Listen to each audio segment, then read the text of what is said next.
중국이 아까 얘기했던 것 중에 요 얘기도 있었죠. 중간에 잠깐 지나갔는데 15년간 나 15년간 저런 상황이니까 공급망이 다 단절되니까 옛날에 비교 오이론 같은 걸로 외국에서 봤던 거를 안 되겠다. 내부에서 다 해결해야겠다. 미국도 미국 중심의 공급망, 중국도 중국 중심의 공급망. 너희들이 석탄을 끊거나 석유를 끊어도 우리는 전력이 끊기면 안 된다. 만약 그게 끊었을 때 중국이 셧다운된다 그러면 중국은 미국한테 못 끼길 수도 있겠죠. 그러니까 발표를 했는데요. 탄소 배출 감축을 위해라고, 물론 그것도 위하겠지만 아까 전에 그런 궁금한 문제가 있으니까 원자력 발전소 원전을 최소 150기를 짓겠다. 15년간 520조를 투자하겠다. 만약에 진짜 15년간 150기를 지으면 1년에 10개를 짓는 거잖아요. 그러면 지난 35년간 중국을 제외한 전 세계가 지은 수보다 많은 겁니다. 150개를 다 짓기 시작하면 1년에 10개씩 짓겠다는 건데, 참고로 현재 운영되고 있는 원전의 숫자가 제가 가서 이거 IAEA인가 가서 뽑아온 건데 미국이 93기, 프랑스가 56기, 중국이 51기, 대한민국이 24기입니다. 그래서 합쳐서 전 세계 원전이 444기인데 만약에 여기서 중국 혼자 150기를 더 져서 중국이 200기가 된다. 그럼 전 세계 원전의 29%, 대충 30%가 중국에 가죠. 한, 중, 일을 합치면 동북아에 있는 원전 숫자가 만약 이 계획대로 된다면 전 세계의 37%, 대충 40%가 동북아에 원전이 몰려있죠. 물론 이 계획대로 가면은 200기니까 당연히 미국의 2배 정도 되고요. 미국을 제치고 세계 최대 원자력 생산 국가가 중국이 될 예정인데 15년입니다. 50년이 아니라. 그러면은 지금 제 생각인데 이거 어디다 지을 거예요? 우리 입장에선 이거 서해에다 지을 거 아니에요? 바닷물이 필요하니까 물로 시키잖아요. 여기다 지을 거 아니에요? 여기다가 쫙 해서 150기, 총 200기, 물론 이 내부에 있는 것도 있겠지만 내부에도 써야 되니까 전 세계 원전의 3분의 1이 이 여기에 세계 최대 원전 벨트가 쫙 있는 거죠. 또 하필이면 바람이 일로 불죠. 일로. 그래서 일본이 원전을 해서 뻥 터지면 태평양을 건너서 미국에 가죠. 일본이 후쿠시마 같은 거 빵 터지면. 근데 중국이 빵 터지면 바람의 방향이 좀 바꾸면 안 되나 이렇게? 이쪽으로? 그러면 또 일본 껴오나? 하여튼 저 바람의 방향이 절로 가야 우리는 이거 서해 백날 만들어봐야 빵 터지면 일로 가니까 이거 안 되는 거고. 좀 그런 위치에 있는 굉장히 좀 불안불안한데 150기? 이미 중국은 현재 진행형입니다. 계획이 아니라 지난 5년간 새 원전 2016년에서 2020년간 새 원전 20기를 지었어요. 현재 건설하고 있는 원전의 수만 IENG가 현재 짓고 있는 게 17기라고 합니다. 1년에 17개를 지을 수도 있나? 대단하다. 우리나라는 한 개 짓는 것도 헐떡일 것 같은데 10개 이상을 동시에 지을 수 있는 것도 참 대단하기도 한데 좀 걱정이 되죠. 신문에도 많이 나오지만 이 서해 맞은편에 글로벌 최대의 원전 벨트가 서해가 되는 거죠. 물론 중국은 가끔 뭐가 문제가 생기긴 하는데 그거 문제 없는 고장이다, 0등급 고장이다 그러는데 휴타필 또 중국이니까 이게 실제로 0등급인지 아니면 대충 뭐 좀 나왔는데 없어. 없어. 그렇게 얘기하는 건지가 좀 헷갈리기 때문에 그래서 미국에서 가끔 얘기하지 그거 0등급 아닌데 누출됐는데 그럼 없어. 우리나라 코로나 환자 하루에 70명. 인구는 13억이지만 70명이야. 지금 조금 그게 유전병도 아니고 70명일 수가 있나. 개인적으로는 물론 그거 있죠. 옛날에 일본도 했던 검사를 안 하면 확진자는 없죠. 원전이 그저 검사를 안 하면 누출이 안 된 걸 수도 있으니까. 근데 그게 말이 하여튼 이런 걱정을 우리가 하는 거고, 아까도 얘기했지만 또 중국은 중국대로 서구 국가들이 수입기를 막으면 중국이 전체가 전기가 끊기면서 셧다운 될 수도 있다. 이번에도 호주 석탄을 금지했더니 대규모 정전 사태가 나고 이러니까 이거 원전이 필요하다라고 생각을 하고 있는 것 같고. 우리가 옛날에 우리 어렸을 때 생각을 해보면 1950년대 석유 가채, 그러니까 석유를 캘 수 있는 해가 20년 남았다 그랬어요. 제가 어렸을 때는 1980년대 90년대는 석유를 캘 수 있는 때가 30년 남았다 그랬습니다. 근데 2020년에는 석유를 캘 수 있는 연도가 50년 남았대요. 이게 점점 증가할 수도 있나? 20년, 30년, 50년, 아마 2030년에는 70년 남았다고 하지 않을까, 캘 수 있는 게. 이게 점점 늘어요. 이게 좀 신기하죠. 물론 그건 있죠. 이게 사용도 하지만 매년 석유 확인 매장량이 2.5%씩 매년 늘었다. 계속 늘더라. 어떻게 저렇게 느는지. 공룡이 도대체 얼마나 죽은 거야? 몇 억 년에 걸쳐서 공룡이 죽어서 그런지 계속 늘더라. 그래서 석유의 시대였죠. 사실은 그동안 마음 놓고 썼습니다. 1970년대부터 걱정을 했는데 걱정은 개뿔 계속 나오니까 석유가 무한정으로 나오니까 우리는 사실 석유를 펑펑 쓰면서도 별다른 걱정을 안 했죠. 그리고 지금 분위기로는 사실 펑펑 더 써도 될 것 같아. 기후변화만 안 왔다면. 지금 50년 뒤 고갈이건 30년 뒤 고갈이건 내 알 바 아니다. 내 후손은 알 바 아니고 내 한 몸 잘 살면 되지. 인간은 보통 그렇잖아요. 그 때문에 펑펑 쓸 수도 있는데 그 기후변화라는 게 또 하필 또 내 멱살을 탁 잡으면서 문제가 됐죠. 그래서 지금 우리가 1990년대에서 2000년대까지 석유의 시대가 오면서 펑펑 쓰는 시대가 오면서 엑소모빌 같은 회사들이 석유 회사들이 글로벌 시가총액 1위에서 5위까지 중에 2개가 들어가고 3개가 들어가고 막 이러던 시대가 있는데 그랬다가 물론 기후변화라는 거에 이제 뒷목이 잡히면서 2015년에 야 이거 아니다. 갑자기 전 인류가 가다가 뉴턴을 선언하죠. 그 길이 아닌 것 같다. 이대로 가면 골로 갈 것 같다라는 게 2015년 파리 기후 협약이었고 문제를 인식을 빡 하고 대응을 하기 시작하니까 석유 기업들이 2018년, 한 10년 전, 20년 전부터 그랬을 것 같지만 얼마 전, 한 2, 3년 전부터입니다. 2, 3년 전부터 갑자기 석유 기업들이 있는 돈을 빼기 시작하면서 석유 기업들 주가가 박살이 납니다. 이때 한 3분의 1 토막 나오고 그랬어요. 그래서 이때 당시 설문조사하면은 월가 있는 펀드 매니저들이 절대로 석유 기업에 투자 안 하겠다. 뭐 이런 소리를 엄청나게 했던 때가 한 2, 3년 전인데 근데 얼마 전에 2021년 11월에 얼마 전도 아니죠. 며칠 전에 스코틀랜드 글래스고에서 세계 100개국 정상이 다시 한번 파리 기후협약처럼 새로운 걸 하려고 모였습니다. 요번에 했죠. 몇 개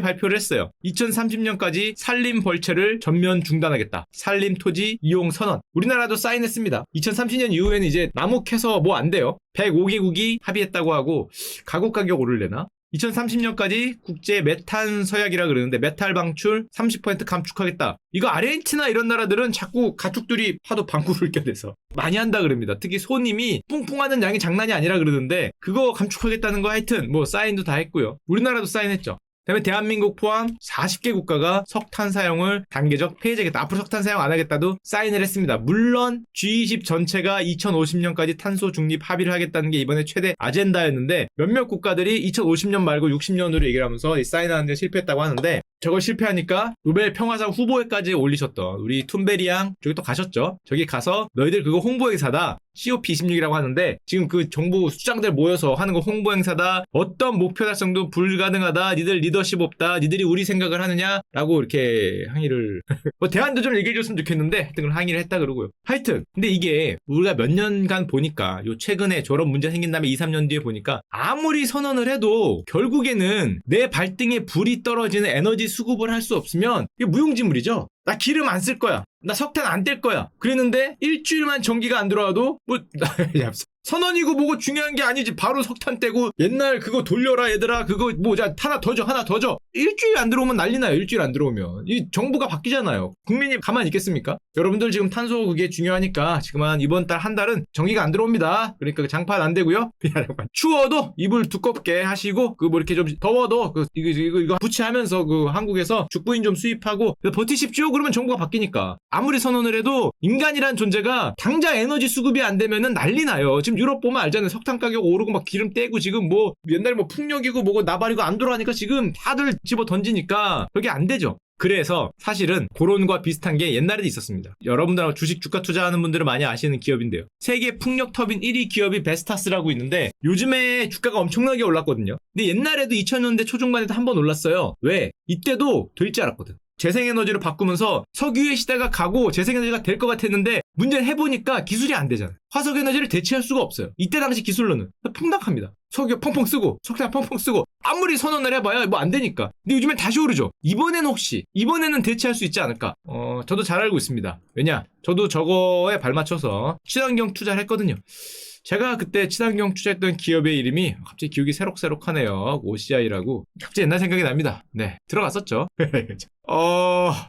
좋았어요. 잠깐 좋았어요. 몸으로 경험했습니다. 몸으로. 아, 이게 그런 거구나. 태양광의 뜨거운 맛을 보지 않은 분들은 이 인생의 쓴맛을 좀 덜 봤다라고 생각하시면 됩니다. 인생의 쓴맛을 제대로 봤죠. 제대로 봤는데, 야, 이게 어떻게 이럴 수 있니? OCI, 아직도 갑자기 기억이 나네. 처음에 잘 올랐거든요. 처음엔 잘 올랐는데, 지금까지 회복이 안 돼요. 저는 나왔습니다. 저는 여기 어디서 이미 이성을 놓고 LIC 하고 나왔는데 뭐 앞으로는 뭐 잘 되겠죠. 근데 이 태양광이 중국 뛰어들고 하면서 태양광 시대가 그때가 아니고 지금이었죠.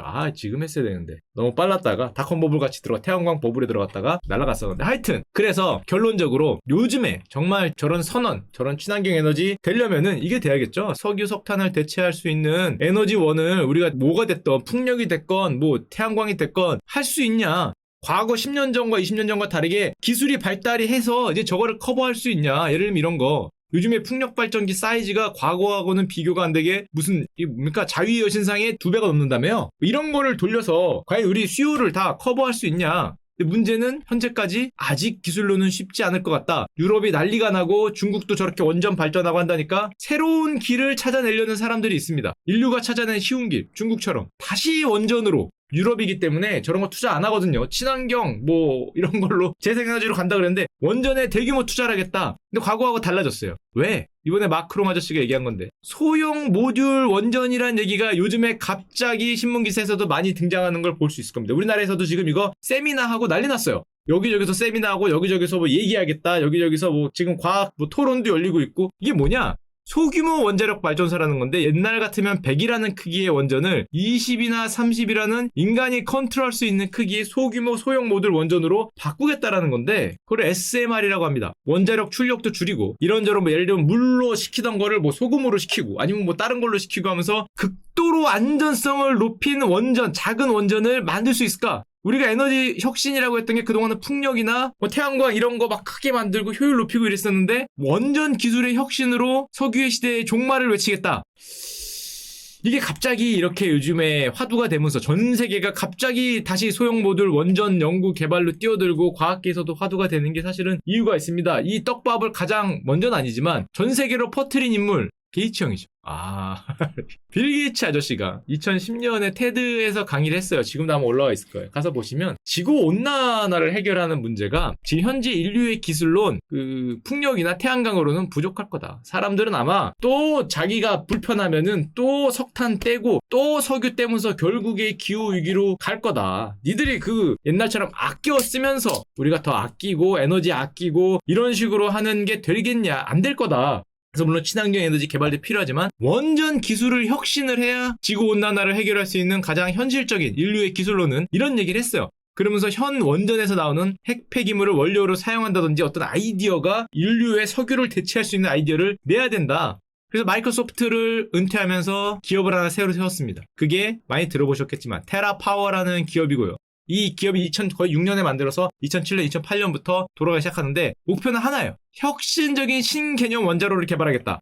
그리고 올해 책도 내셨죠? 베스트셀러 빌 게이츠 기후 재앙을 피하는 법. 보시면 태양광 풍력 좋다. 탈탄소 하는데 중요한 역할을 할 수는 있다. 할 수 있고 해야 된다. 그런데 이것만으로는 잘 안 된다. 왜냐면 우리 기술이 잘 없기 때문에. 또 원전에 마치 안전벨트나 에어백을 만들어서 우리가 자동차를 안전하게 만들었듯이 완전한 원전을 만드는데 인류의 이 혁신하는 기술을 쓰고 개발을 성공해내야 된다. 그래서 이게 어디까지 왔냐? 실제로 빌 게이츠가 2021년에 미국 와이오밍주에 소규모 원전 건설 계획을 발표합니다. 2021년이에요. 건설에 들어갈 예정입니다. 조그만 지금까지와는 다른 새로운 방식으로 돌아가는 여기 나트륨이라고 나와 있는데 빌 게이츠는 나트륨이라고 얘기합니다. 그러니까 물로 식히던 거를 나트륨으로 식히는 뭐 그런 새로운 원전 방식으로 해야 된다. 이거에 대해서는 과학적으로 설왕설래가 정말 많은 것 같아요. 과학자가 아니기 때문에 문송하기 때문에 지금 뭐 액체 나트륨을 냉각제로 사용하는 소디움 냉각 원자로라고 하는데 만약에 그렇게 되면 빌 게이츠의 이제 저 주장에 따르면 테라파워의 주장에 따르면 원전의 폐연료를 재사용할 수 있고 지금에 나오는 폐연료를 사용하면은 최대 95%까지 핵 폐기물이 감축이 가능하다라고 주장을 하는 거죠. 설왕설래합니다. 정말로 인류가 안전한 원전을 개발할 수 있을까? 그 다음에 뭐 피폭량이 적은 열화 우라늄을 뭐 사용할 수 있다. 뭐 이런저런 걸로 손으로 만져도 된다. 뭐 이렇게 저렇게 95%를 감수할 수 있다. 꿈의 원자로다. 정말로 우리가 에너지의 한계에서 벗어날 수 있는 꿈의 기술이 될 수가 있을까? 빌 게이츠 아저씨는 이렇게 생각합니다. 나트륨으로 시킨다고 했으니까 자기가 아이가 지금 만들고 있는 차세대 원자로 소디움 냉각 고속로 게임 체인저가 될 수 있다. 기후변화를 막고 탄소를 막을 수 있는 게임 체인저가 될 수 있다. 나트륨이 소금이 그런 분이셨나? 열을 액체 나트륨으로 냉각시키면 뭔가 된다. 우리 실제로 와이오밍 주지사가 이것이 탄소를 배출하지 않는 가장 빠르고 가장 명확한 길이다. 원전 기술 혁신으로 석유의 시대를 대체할 수 있을까? 이런 떡밥이 던져진 다음에 2021년 대한민국도 난리가 났습니다. 대한민국도. 잠깐만, 정말이야? 그쪽인가? 이 대한민국뿐만 아니라 전 세계가 소형 원전 기술, 아까 프랑스도 갑자기 선언을 하죠. 정말로 이 원전 기술이라는 게 1940년대, 50년대에도 있었으니까 한 50년, 60년 지난 다음에 정말 안전한 기술로 갈 수 있냐. 뭐 아직 모르는 거죠. 아직 아무도 모르죠. 뭐 전 세계 누가 알겠습니까? 아직 아무도 모르고 우리나라 정부도 일단 개발을 해보자. 6천억 넣어서 개발해보자. 요 떡밥에 가장 많이 올라타서 집에 주가가 쭉쭉 잘 올라가고 있는 대표적인 데가 두산중공업이죠. 왜냐하면 뉴스케일 파워라고 미국 회사입니다. 방금 전에 말한 그런 이제 조그만 소규모 SMR 사업하는데 여기다 투자를 하고 얘네가 지금 뭘 하고 있거든요. 재밌는 건 저도 신문 기사로만 봤는데 2012년에 세계 최초로 개발한 국가가 한국이다. 그래? 그랬어요. 그랬다고 합니다. 소형 원자로를 세계 최초로 개발해 2012년에 표준 설계 인가를 획득을 했지만, 근데 아마 굉장히 기초 기술 아니었을까? 굉장히 기초, 그렇게 생각을 합니다. 그 다음에 이제 묻혀버렸다는 건데, 물론 환경단체들은 그런 얘기를 해요. 아직 아니다. 그린피스인데 아직 아니다. 소형 원전도 위험할 거다. 아직 나온 건 없으니까 제대로. 위험성이 있을 거다. 지금 현재로는 기술적 한계가 명확하다. 지금까지 발표된 것만으로는. 지금 뭐 빌 게이츠 재단도 그렇고 세계 각국의 재단이 저런 소규모 원자로를 수백 개 이상을 만들어서 그걸로 뭐 각 도시 옆에 두던지 해서 전기를 충당할 수 있다는 건데, 위험하다라는 게 지금 환경단체들의 아직까지는 주장인 거고, 모르겠습니다. 만약에 정말 된다 그러면 우리가 1770년대 여러분들이 잘 아시는 제임스 와트가 증기기관을 발명하고 그 결과 석유를 에너지의 원천으로 활용할 수 있게 되면서 우리가 산업혁명이라는 게 왔죠. 지금까지 거의 250년간 결국에는 석유와 석탄, 화석에너지를 활발 잘 떼면서 즐겁고 편안하고 이 시기에 태어난 걸 정말 다행으로 여기는 그런 시대가 왔는데, 석유가 에너지의 원천이던 시대.